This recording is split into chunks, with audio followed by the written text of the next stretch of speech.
Trechos do discurso do general Gramosa. Liberdade para quê? Liberdade para quem? Liberdade para roubar, matar, corromper, mentir, enganar, traficar e viciar?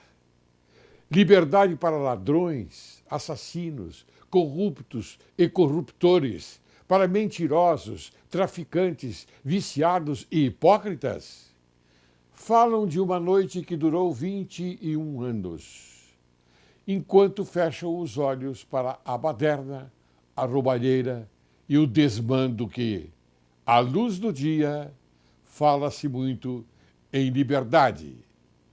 Liberdade que se vê de dentro de casa, por detrás das grades de segurança, de dentro de carros blindados e dos vidros fumê. Mas, afinal, o que se vê? Se vê tiroteios, incompetência, corrupção, quadrilhas e quadrilheiros, guerra de gangues e traficantes, polícia pacificadora, exército dos morros, negociação com bandidos, violência e muita hipocrisia.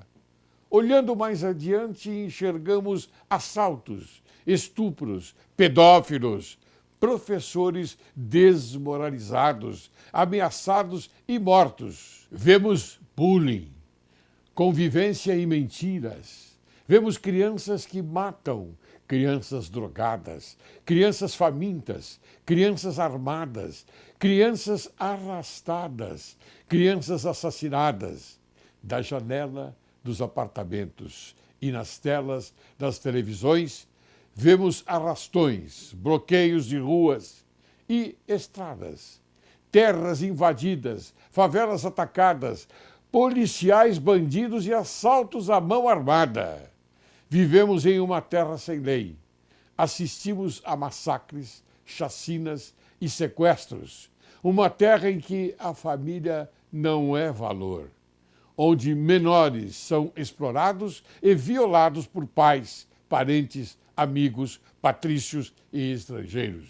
Mas, afinal, onde é que nós vivemos?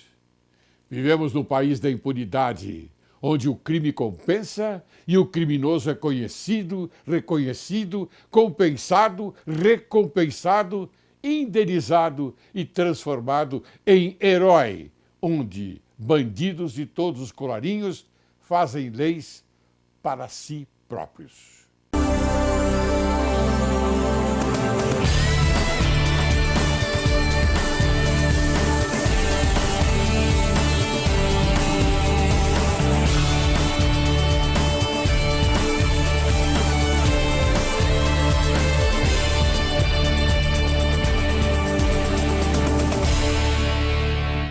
Direito e Justiça em Foco é o teu programa.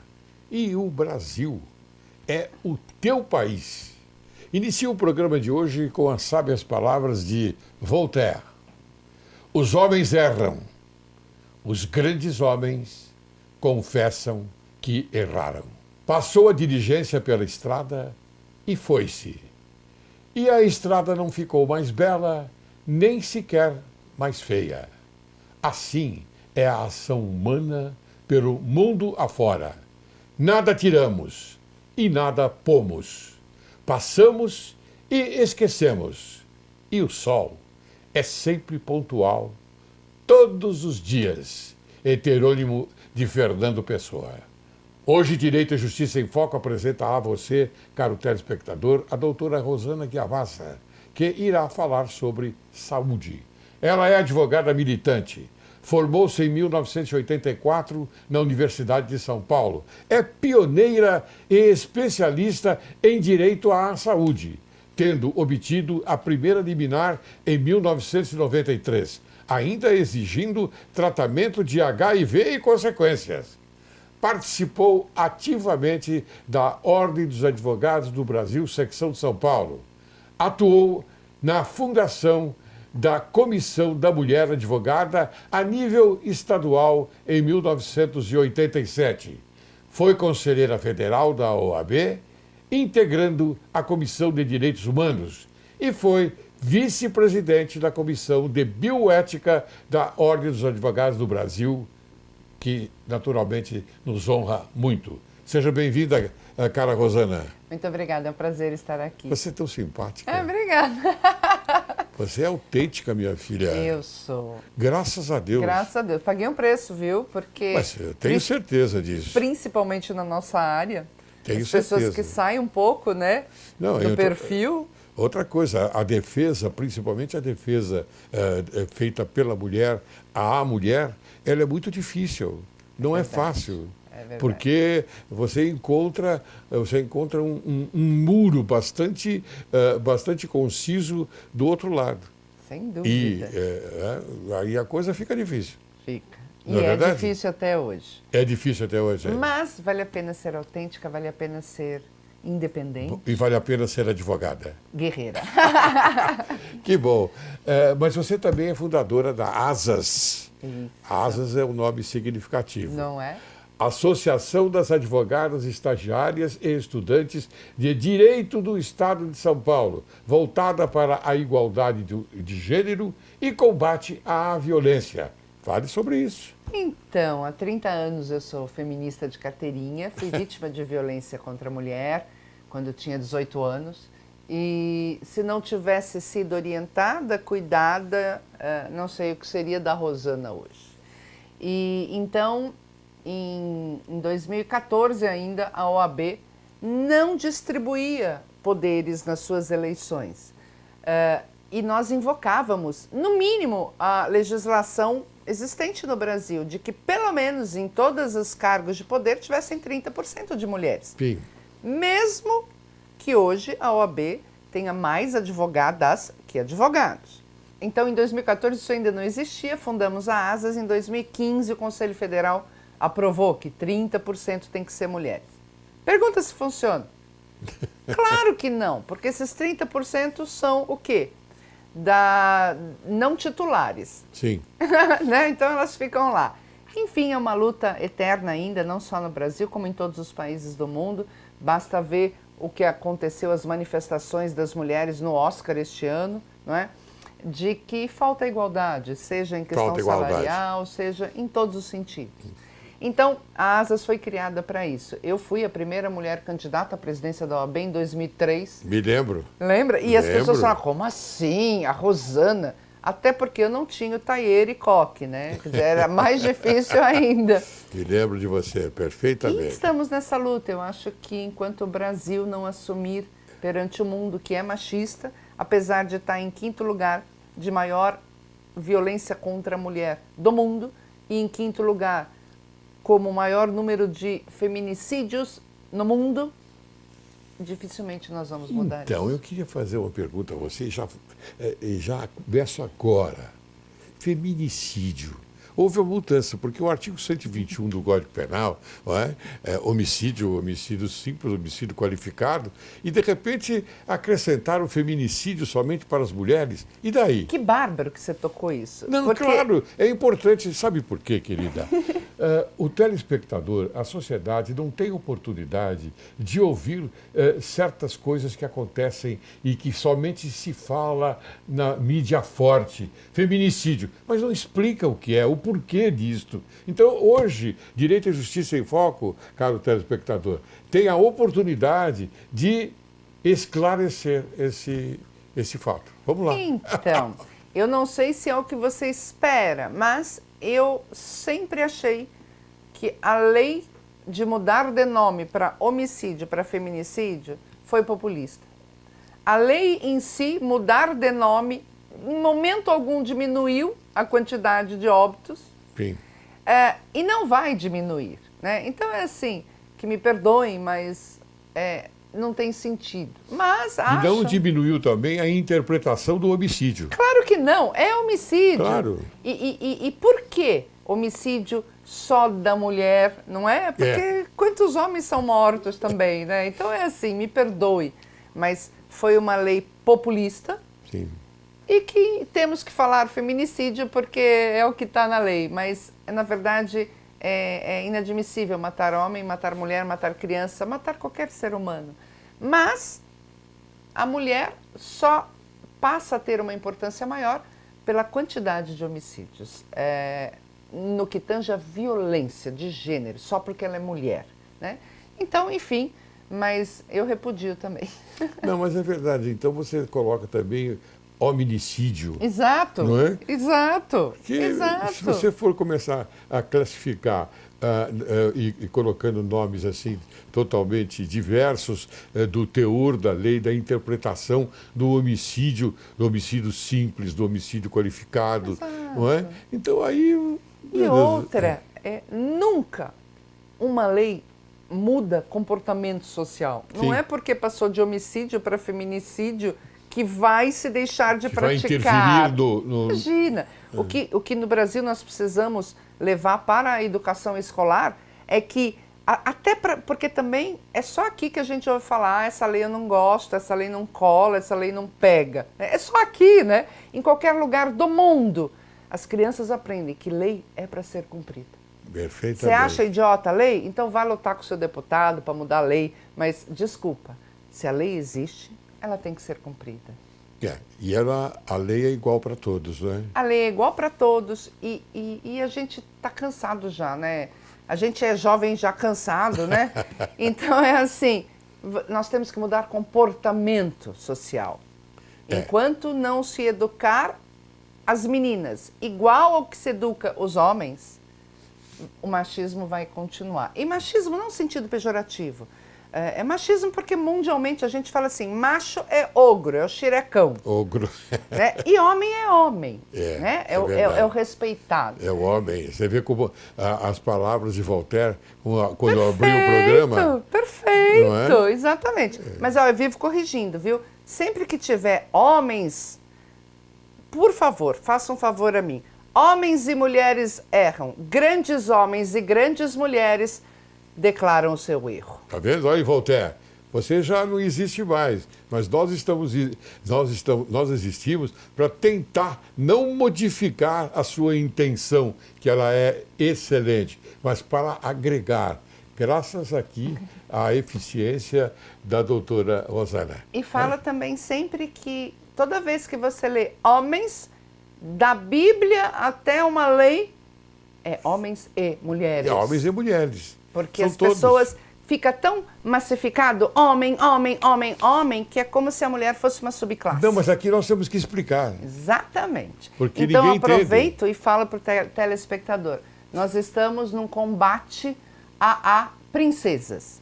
Princesa, historicamente, nunca foi nada. Ela é uma mera mulher aguardando um marido, seja conde, barão, qualquer porcaria. Princesa não protagoniza nada. E princesa já sabe que ela só vai ser princesa. Então não chamem mais suas filhas de princesa. E se seu namorado te chamar de princesa, fala, não. Quer me chamar de alguma coisa? Me chame de rainha, porque rainha tem caneta na mão. Então, princesas abolidas. É verdade. Não é? Claro que é. Você vai para Disneylândia, os meninos, você fala tchau. Ele passa o dia inteiro correndo, brincando, se divertindo. Aí você passa ali na sessão de princesas, aí você vê uma fila de 3 horas, Sim. aquelas meninas lá, esperando para serem maquiadas e engessadas com aqueles vestidos que custam $200, $300. Aí termina, ela posa assim com o papai e mamãe, ai, minha princesa, e depois não consegue brincar porque o vestido não deixa. Não deixa. Então, assim, temos que mudar tudo isso. É verdade, mas é difícil mudar, viu? Claro que é, eu É sei muito que é. A difícil, gente Rosana. até por isso falamos brincando. É claro. Porque é um tema pesado. Mas se você imaginar que uma criança, um menino, quando é mandado para o campo de futebol, na várzea ali, ele aprende competência, liderança, adversidade, confraternidade, fraternidade, tudo. Ele começa a ser preparado para a vida. A menina com a bonequinha dela, ou hoje talvez com o tablet dela, ela vai aprender o quê? Solidão, moda, beleza e mais nada. Ou seja, você já está cerceando o crescimento desta menina. É verdade. Então, verdade. é só assim que a gente vai mudar. Não adianta vir lei. Mas com essas ideias, eu acrescento, normais que você tem, e normais e, afinal de contas, que fazem parte do cotidiano, não é? Fazem parte do cotidiano. Você foi conselheira da Ordem daqui de São Paulo. E você encontrou muita dificuldade em prosseguir já naquela época com essas ideias que você passa para nós? Eu nunca me permiti ser bloqueada, né? Eu sempre fui arrombando portas. Você sempre se defendeu. Porque se deixar não tem jeito. Mas a gente sabe o quanto é difícil, porque a gente volta a falar. Quanta coisa veio depois disso? Constituição Federal trazendo a igualdade, o Código Civil, aumentando os poderes da mulher casada. Sim. Né? Mas não basta lei, é comportamento humano. Então, ainda hoje, dependendo do lar, eu dou muita palestra para a criança, você percebe que a menina continua a ser educada para ser uma princesa. E o menino já é o rei. Já é o rei. Ele já é meu reizinho. É verdade. Não é? Você não chama menino de príncipe, você já observou? Não, de rei. É de rei. Então você observa pequenos comandos no dia a dia. Eu brinco sempre assim. Se tiver hoje uma menina e um menino ficantes, namorados, porque hoje em dia os nomes mudam. Sim. Né? Se o menino falar assim, estou com sede, assim, automaticamente a menina levanta e vai pegar um copo d'água. Porque ela foi educada a fazer isso. Ele não pediu, hein?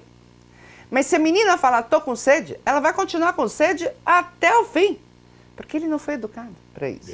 Então são pequenos detalhes que mostram que a educação está errada. E pode vir a lei que vier. Uma influência externa, né? É assim, as feministas mais radicais falam, mas você está culpando as mulheres de educarem errado os meninos. Eu falo, eu não estou culpando. Ela é vítima de uma educação assim. Ela aprendeu que menino se educa assim e menina se educa assim. Então minha avó fez isso, minha bisavó fez isso, minha tataravó fez isso. Minha mãe fez isso. Sim. Eu provavelmente devo ter feito alguma coisa também machista ainda com os meus meninos. Porque eu tenho 3 homens. Sem perceber, porque ainda no Brasil 90% das mulheres são as que educam os homens. Sim. Estamos perpetuando o machismo. Sim, é verdade. Você colocou agora o dedo na ferida, caro telespectador. Esta é a verdade. E como esse programa você conhece bem e sabe que nós só trazemos a verdade, por isso que eu fui procurar a doutora Rosana para ela vir aqui e conversar conosco, para que você tenha conhecimento de coisas importantes que na mídia forte você não vê. A mídia forte, por exemplo, você vê lá o repórter como uma estátua falar em coisas que, afinal de contas, entra por aqui e sai por outro lado. Porque não há explicação. Mas aqui há explicação. Não acrescentam nada. Nada, absolutamente nada. E hoje, em momento algum, eu aponto os homens como culpados. Porque não podemos iniciar uma cruzada homem contra mulher. É um sistema, né? Não é um sistema. Pois é, acontece que eu vejo já muitas meninas radicais querendo agredir os meninos. Então, elas estão respondendo com a mesma moeda, não é isso. Os homens são também vítimas dessa cultura. E hoje existe o programa E aí, José, que é para os homens já condenados pelo crime Maria da Penha, onde ele é tratado... Boa lei essa, hein? Num viés psicológico. Boa lei essa, hein? Boa lei. Mas cá entre nós, um país evoluído precisava ter Maria da Penha? Não. Então... Não precisava. É isso que é triste. Mas foi necessário. Infelizmente, muito necessário. Então, aquela história, então, da isonomia que nós temos que riscar da Constituição, não é? Porque não há isonomia, não há... Nenhuma, né? Nenhuma. E ao contrário, com a inserção na Constituição Federal, ficou mais hipócrita o sistema, porque eles olham para a gente e falam assim, mas está lá escrito que você é igual. Está escrito que você é igual, mas você não é igual, não, de jeito nenhum. Mas enfim... Muito bem, querida, eu vou agora, vamos agora falar a respeito da saúde. Vamos lá. Vamos. Se a judicialização começou em 1993, a lei de 1998, que é regulatória, não é? E a Agência Nacional de Saúde de 2002. O que mudou, então, até hoje? Nós tivemos essa passagem desde 1993. E agora? Então, só para o telespectador entender o que é judicialização. É quando levamos uma questão que não é resolvida por quem deveria resolver, para que a justiça resolva. Então, quando planos de saúde e o Estado, e por Estado, União, prefeituras e estados mesmo, deixaram de fornecer a saúde, que a própria Constituição Federal garante, precisou-se ir ao judiciário. Pessoas que precisavam de atendimento e os planos de saúde negaram, e da mesma forma precisavam desse mesmo tratamento junto ao Estado. Sim. E tinha negativa. Então, a partir de 93, começou-se essa judicialização da saúde no judiciário brasileiro. São Paulo pioneiro, como sempre. Sim, né? claro. E bárbaro.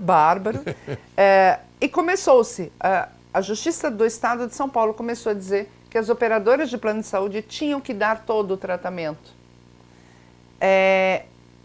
São Paulo foi copiado por Rio Grande do Sul, Minas Gerais, Rio de Janeiro, até chegar no STJ, que começou a dizer, tem que dar todo o tratamento médico. Bárbaro. Por conta da avalanche de processos, veio o Congresso e publica uma lei, no dia 6 de junho de 98. No dia seguinte, a primeira emenda constitucional. No dia seguinte, com 30 alterações. No dia seguinte. E todo mês, emendas constitucionais, mudando esta lei. Até hoje ela é um remendo, é uma colcha de retalhos. E em 2002 veio a criação da Agência Nacional de Saúde. Para quê? Ser a interface consumidor-plano de saúde, obviamente protegendo o consumidor. E o que aconteceu? A judicialização continua a mesma, se não maior. Começamos a ver mudanças de decisões nos tribunais em alguns assuntos polêmicos, como os aumentos por faixa etária, os aumentos por sinistralidade. Que é um absurdo, e o que na minha visão. É uma barbaridade. E o que hoje nós temos, depois de tantos anos? Essa grande conquista da jurisprudência brasileira foi sendo mitigada. Sim. Ou seja, o Congresso fez uma lei que não protegia o consumidor no tanto que a justiça protegia.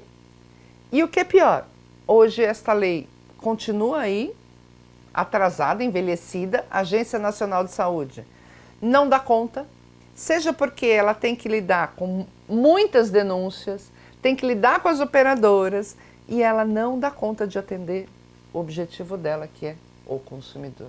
Então, mudou para pior. Mudamos para pior. Então, a minha conclusão aqui, como espectador também, porque cada vez que eu converso com o meu interlocutor, eu aprendo bastante. Hoje eu estou aprendendo bastante com você. Eu conheço você já de longa data. Muito tempo. Não é? Como os colegas da Ordem dos Advogados do Brasil, no setor, eu fui conselheiro também. Mas então a coisa é bastante difícil da gente entender o embate entre legislativo e judiciário. Pelo que você acabou de falar, o judiciário leva vantagem. O judiciário... Pelo que você falou. O judiciário sempre esteve à frente da legislação, cumprindo mais a Constituição Federal Sim. do que a legislação, Sim. que está lá na Constituição.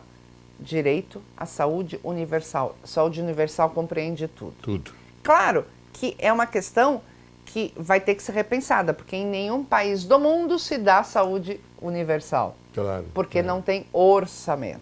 Claro, claro. Mas no Brasil dá, então sinto muito. Muito bem. Minha querida Rosana, eu vou chamar um pequeno intervalo para depois nós retornarmos e continuarmos a conversar um assunto de interesse público, não é? Sem dúvida Tá bom? alguma. Você aguarde, logo, logo retornaremos.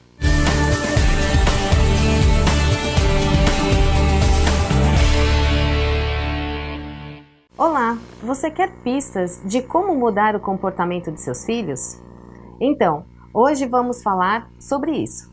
Vocês, pais, já refletiram sobre si mesmos? Sobre o que sentem, querem, veem e idealizam como papel de vocês na família?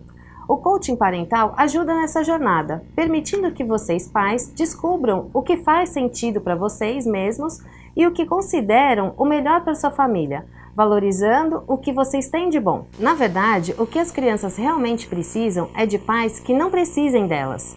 Vamos entender melhor isso. As crianças precisam de pais que sejam pessoas completas, consigam encontrar em si mesmas a alegria, segurança e motivações em busca de estratégias para educar e criar pessoas melhores. Caso haja interesse, podemos falar mais sobre esse assunto. Mandem suas opiniões e dúvidas para o e-mail abaixo, que no próximo programa responderei a vocês. Muito obrigada!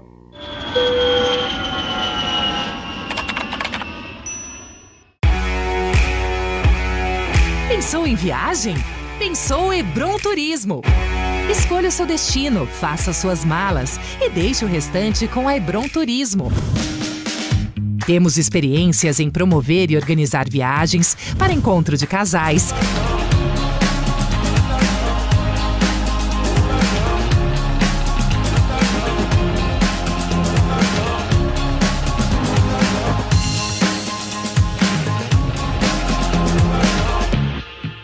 acampamento de jovens,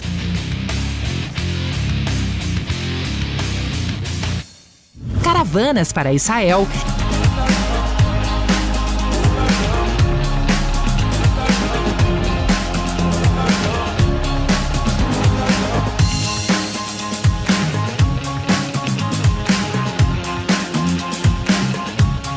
encontros de mulheres,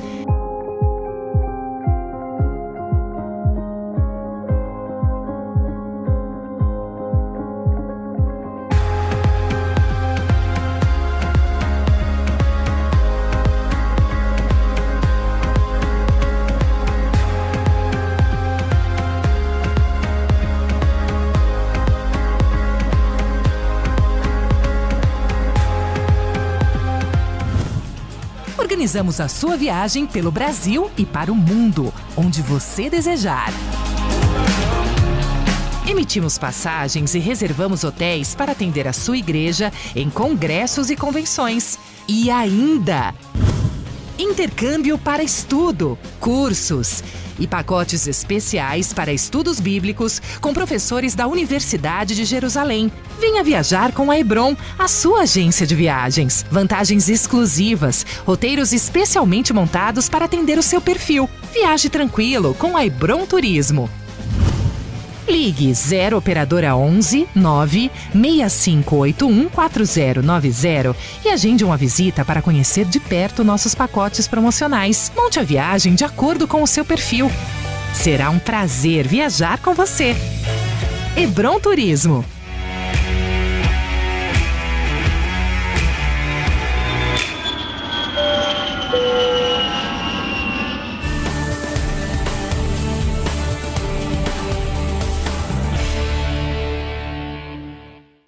Retornamos, hoje conversando com a excelente, a excepcional advogada, doutora Rosana Chiavazza. Chiavazza é italiano. Italianíssimo. Ótimo. Então, Rosana, eu gostaria que você então me respondesse o seguinte, que em todos esses anos a jurisprudência foi uniforme no que tange ao acolhimento do pleito dos consumidores? Sim, nós tivemos, desde 93, eu vou colocar até 2 anos atrás, os consumidores ganhavam 95% das ações. Claro, aqueles que agiam de boa fé, porque Sim. infelizmente poucos não. Hoje em dia só estamos observando um movimento no STJ onde ele começa a restringir os direitos em 2 assuntos. Aumento por faixa etária, violando inclusive o Estatuto do Idoso, Sim. e medicamentos não ainda aprovados pela Anvisa, que é o que tem de mais moderno na medicina, porque hoje a medicina é de medicamentos, que, em termos de câncer, no monte de doenças. Sim. Então, assim, começa a se observar, infelizmente, um retrocesso junto às nossas cortes. Hoje o ser humano tem a felicidade, através dessa evolução maravilhosa da medicina, dos medicamentos, não é? De uma longevidade um pouquinho mais considerada, né? Porque antigamente Castro Alves morreu. Imagina. Uma tenra idade. Imagina, no auge da sua... auge, por uma coisa que, afinal de contas, não tinha tanta importância hoje. Exatamente. Hoje. E, naturalmente, agora não, agora você vive mais. Eu tenho 83 anos, sabia? Uau, que beleza. E estou me sentindo tão bem que você vê a minha, Não é? a Não minha é? atividade. Seu vigor, disposição. Não, então, por quê? Isso talvez à custa da medicina. Mas é óbvio que é a custa da medicina. Lógico. Óbvio, óbvio. Não é? Não tenha dúvida. E o que está acontecendo? Justamente essas duas questões que envolvem aumentos por faixa etária, sinistralidade e medicamentos vão atingir quem? A terceira idade. Perfeitamente, perfeitamente. Quais os maiores problemas hoje enfrentados pelo judiciário e por quê? E eu tenho uma pergunta que eu vou continuar quando você me responder esta. Então, os maiores problemas e que atolam o judiciário na área da saúde são muitos. Negativa de tratamento moderno, porque a Agência Nacional de Saúde ainda não aprovou. E os aumentos. Então, todo dia ainda temos milhares de processos entrando na justiça. Muito bem. Doutora Rosana, você pode fazer um favor, se você puder me explicar, mas eu acredito que você vai me explicar, sim.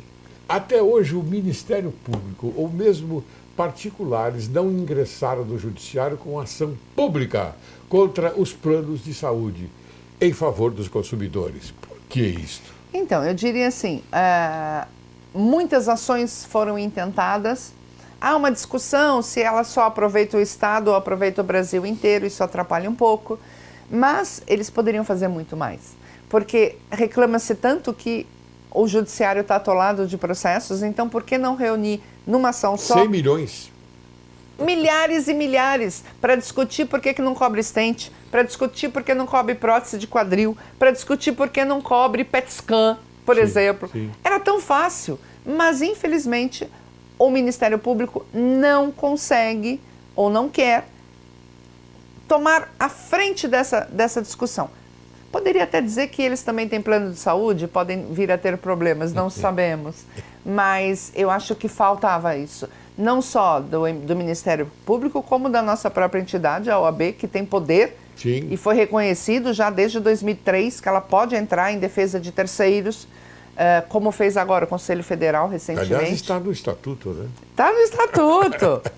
E eu acho que órgãos de defesa tinham Sim. que entrar mais, porque ia ser tão bom para o judiciário, né? E para o jurisdicionado, porque a fila é enorme, principalmente nesse nosso estado. Você vê, por exemplo, inclusive eu vou pedir que a minha produção coloque imagens a respeito, os hospitais, as filas que há em hospitais, o maltrato, não é? O maltrato, não porque os médicos querem, não. É por falta de gás, por falta de esparadrapo, de estrutura. por falta de e por que não se seringa, entra com por uma ação falta para de exigir? luva. Então, agora, aí teria que entrar contra o Estado, mas acontece que eles também têm o dever de defender o Estado, então fica tudo muito confuso ali Fica nessa muito história. tímido. Agora, ontem eu fiquei sabendo de um senhor que mora num lado da cidade fazendo quimioterapia, ele tem que fazer 40 sessões e o Estado deu a ele um hospital a 40 quilômetros da casa dele. Como é que ele faz? Não é possível. Então, por que essas pequenas coisas o Ministério Público não age para facilitar a vida do cidadão? É uma petição, não é difícil. Você acha, então, que é falta de interesse do Estado? Absoluto. E continuo, eu vou colocar, inclusive, o termo que eu apliquei anteriormente. O Estado é tímido nessa parte? Não, o Estado não tem vergonha. Não tem vergonha. Porque orçamento ele tem e deveria estar fazendo mais. Mas sempre vira o quê? Eu não vou consertar isso, porque senão eu perco meu discurso para a eleição. Porque é exatamente isso. Desde que eu estou viva, eleição se fala o quê? Educação, saúde e segurança. Não é não? Mas isso é liberdade? Eu não sei se isso é liberdade. E se isso, por exemplo, se pode classificar como um dever do cidadão votar. Eu acho que não é dever do cidadão. No meu entendimento, Perfeito. Você vai votar se você quer. Aí é que está a liberdade. Perfeito, eu acho bárbaro. Não é? Mas, aqui no Brasil, eu sei o que iria acontecer. Iria votar quem recebeu um pé de sapato para receber o outro depois, infelizmente. Por isso que a gente já falou aqui no começo do programa, educação. Enquanto não se mostrar a importância de, em vez de pescar, ir para a praia, ir para a montanha, para não votar, de votar e escolher o seu candidato. Porque inclusive existe a justificativa pagando... Então, uma miséria. Uma miséria. Uma miséria. Uma miséria. E é isso que eles querem também. É óbvio, é óbvio. É isso que eles querem. Não é? Por isso que eu estou dizendo sempre aqui, viu, Rosana, e eu lembro agora ao telespectador, à sociedade brasileira, cuidado quando você for votar. E eu estou livre, totalmente livre, para dizer o seguinte: não vote nos viciados. Viciados são aqueles que, afinal de contas, fazem do voto uma profissão, fazem do cargo uma profissão. Então, vamos tentar mudar, gente. Não sei se a Rosana concorda com a minha posição, mas essa é a minha posição. Vote em gente que, afinal de contas, está começando agora, mas procure verificar quem é. Procure fazer, faça uma triagem para você verificar se ela merece o seu voto. Não basta ser novo, né? Não. Pelo amor de Deus. Não basta ser novo. É bom. Não, novo eu quero dizer uma pessoa na carreira. idônea. E na carreira, né? Na carreira. Eu acho exato. que quem já exerceu o mandato, tchau, vai pra casa. Tchau, vai embora. Exatamente. Deixa a gente nova entrar. Exatamente. E tem aquela história de herança, né? É vô, é pai, é filho, é bisneto, é mulher, namorada. Gente, não é herança, hein? Não vamos, né? Não vamos fazer do voto de pai para filho. E neto e esposa, porque neto tem e muitas esposa. mulheres, Bem e fica a minha acrescentado. crítica, mulheres que viram guarda-chuva dos maridos, saem só para continuar a fazer o que ele quer. Né? Mulher com órgão masculino, como a gente fala, não. Tem que ser mulher que pensa como mulher. Entenderam? Entenderam? Está certíssima colocação. Bem, doutora Rosana, me diga uma coisa. E esta faixa etária? Eu vou fazer a pergunta de acordo com aquilo que, afinal de contas, a gente pensa e a gente sabe que você também pensa da mesma forma. Como o Judiciário vem enfrentando a questão dos aumentos de mensalidade dessa faixa etária? Que você já iniciou o tema falando alguma coisa. Agora complete, por favor. Esse tema é importantíssimo. Nós temos 3 tipos possíveis de aumento. Aumento por faixa etária, aumento anual, que sempre é maior que a inflação e que tem que ser pago, infelizmente, enquanto não se mudar o critério. E aumento por sinistralidade. Aumento por anual não adianta ir para a justiça porque tem que pagar. E normalmente é 10, 15, até 18, 20%. Sim. Além disso, os contratos, depois da lei, prevêem aumentos por faixa etária. E logo no começo da lei, o último aumento era 60 anos. Aí veio o Estatuto do Idoso e falou, não pode ter aumento depois ou aos 60 anos. Bárbara, a justiça começou a caçar todos esses aumentos e as pessoas começaram a respirar um pouco melhor. Mas, como eu disse, o STJ vem entendendo que o Estatuto do Idoso não proibiu o aumento aos 60 anos, pode ter aumento, mas a operadora tem que provar que era necessário aumentar. A necessidade. Então, agora, neste mês, estão começando a acontecer o cumprimento das sentenças com as perícias. E cada consumidor está tendo que pagar a perícia junto com o operador. Então, o que vai redundar essas perícias nós não sabemos. Nós, consumidores, pretendemos provar que o que elas ganham, em momento algum, justifica os aumentos. Porque elas ganham muito dinheiro.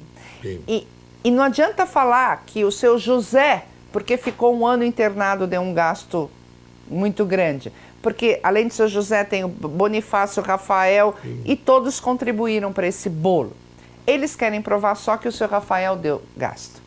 Então, é essa discussão que está no judiciário. Agora, é uma vergonha no Brasil, onde a aposentadoria sofre aumentos ridículos, você aceitar esse aumento por faixa etária no momento em que a pessoa perde a sua produtividade na sua eficácia, não é? Não consegue trabalhar como trabalha um jovem de 40, de 30, de 50 anos. Claro. Não é? Mas, Rosana, o sistema é justo? Então, eu não consigo ver justiça, porque tanto na área pública como na área dos planos de saúde, eu vejo pessoas extremamente honestas, capazes e com grandes responsabilidades, perdendo seus planos de saúde porque não conseguem pagar. E não conseguem pagar porque não se enfrenta essa questão dos aumentos com a seriedade que deveria ser enfrentada. Por 2 aspectos. Os planos de saúde não mandam para você a conta do hospital que você teve internado para você conferir. Se tiver lá 500 injeções e você não tomou nenhuma injeção na internação, quem que vai poder falar para o plano? É você. Sou eu, claro. Então, lógico. isso eles não checam. E os aumentos. As pessoas... Eu tenho visto pessoas que estão com 40% do salário comprometido com o plano de saúde. Sim. Quem consegue manter? Aí, a gente... E assim, uma grande tristeza minha. O Brasil hoje tem orgulho de ter tido um magistrado que limpou o país. Sim.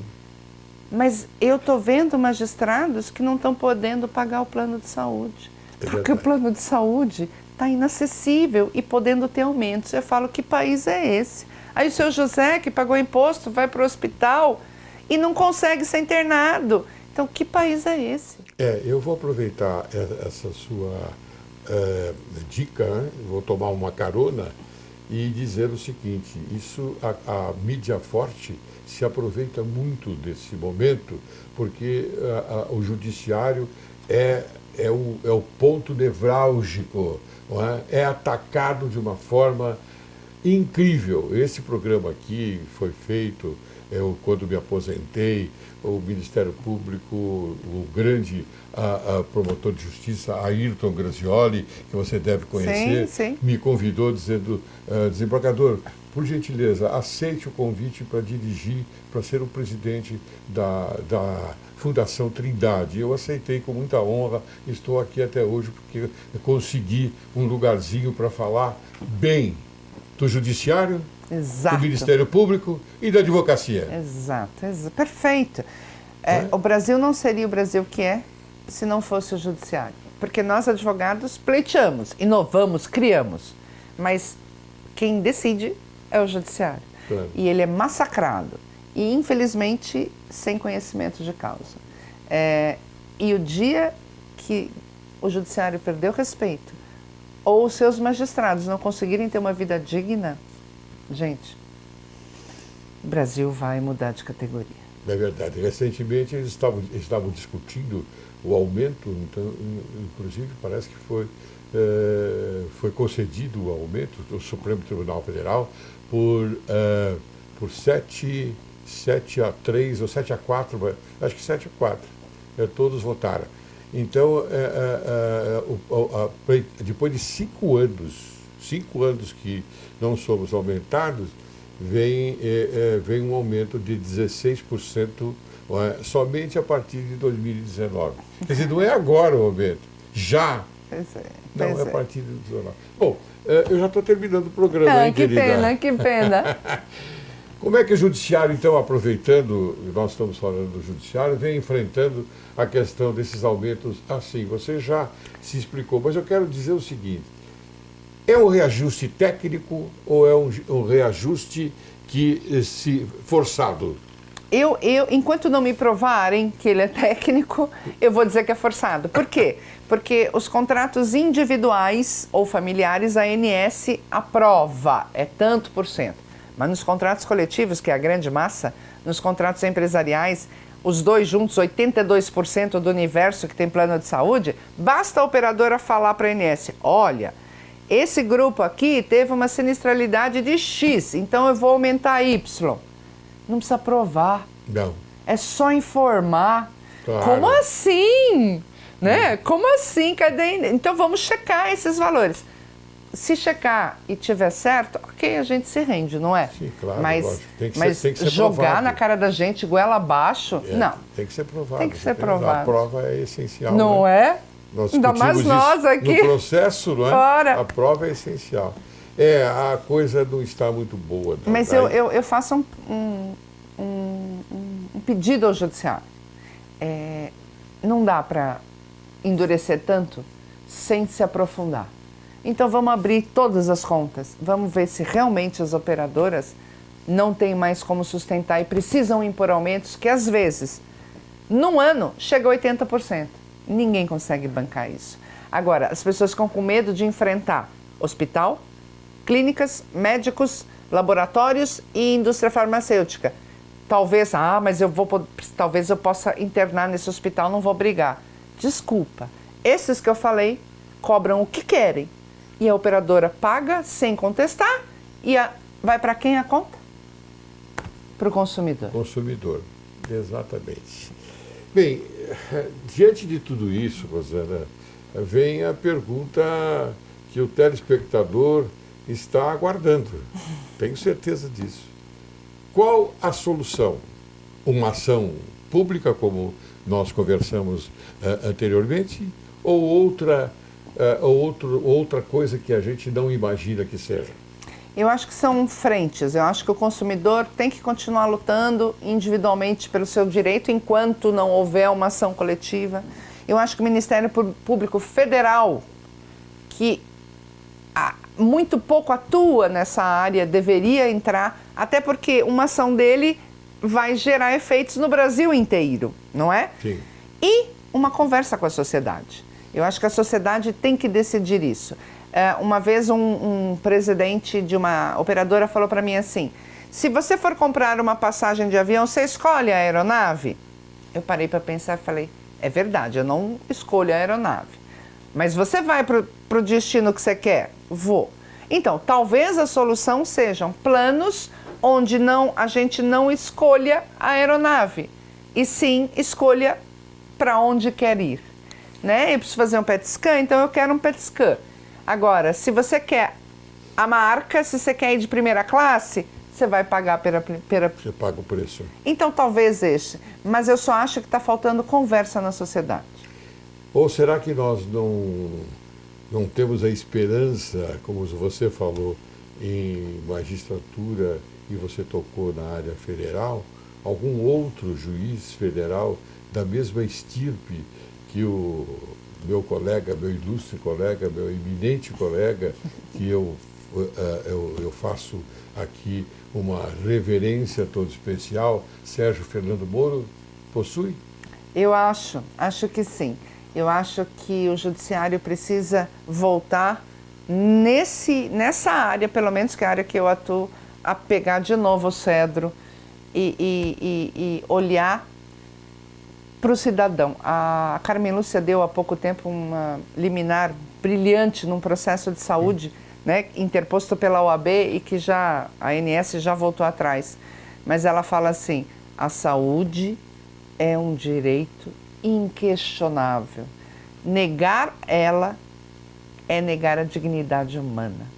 Então, que o judiciário volte a realmente impor regras de lisura, de transparência, de informação e de honestidade. Coerente com o que nós estamos falando aqui, inclusive, quanto à solução. Exatamente. Rosana, eu já estou terminando o programa e eu quero antes oferecer uma pequena lembrança para você, o Crime Complexo de Silvio Ranieri, que eu consegui traduzir. Que bárbaro! Aqui, outro dia, eu estava conversando com um nosso colega, e ele falou, mas você foi o tradutor ou o traditore? Falei, eu acho que eu fui o traditor, em todo caso, você aprecia. E que beleza! A Quartier Latam foi que publicou. Que bárbaro! Então, tá aqui, entrega. Você Muito obrigada. Já tem a sua... Dedicatória, claro, porque senão eu iria exigir. Tá Muito obrigada. Então agora eu quero as suas considerações finais.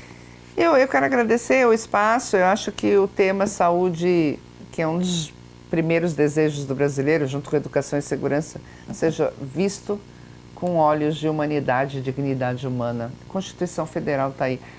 Eu brinco que a Constituição Federal prega lá em cima, lá no comecinho, dignidade humana. Sim. Não é? E é isso que tem que ser priorizado aonde? Na saúde, na educação e na segurança. Então, eu espero, quando abandonar a advocacia prática, porque a gente não abandona nunca, né? O mistério e a vontade, que esse tema já tenha sido solucionado para que os brasileiros não sofram tanto com isso. Seja aumentando a aposentadoria, então vamos fazer assim, a ANS autorizou 15%, ótimo. A ANS é do governo, que o governo autorize 15% na aposentadoria. É uma saída, olha aí. Sim. Não é verdade? Uma paridade, né? Exatamente. Tá Mas é isso, muito obrigado pelo espaço. Eu que agradeço, viu? Agradeço muito sua gentileza de ter vindo aqui no estúdio do programa Direito e Justiça em Foco e falar a verdade para que o telespectador pense. pense e receba isto como uma dádiva. Encerro o programa de hoje com minha reflexão. Liberalismo democrático. A democracia é um prolongamento da ideia liberal. Quero agradecer a presença, mais uma vez, da doutora Rosana Chiavazza, que apresentou para o nosso conhecimento um assunto de enorme relevância, saúde. E que a conversa de hoje tenha a força e a energia de aproximar a sociedade brasileira com o objetivo de alimentar e conservar sempre vivo no coração humano o lume sagrado da honra, da independência, da magnanimidade, do patriotismo e da consciência pública, preservando os sentimentos de direito e de justiça. Muito obrigado, Rosana. Muito obrigada.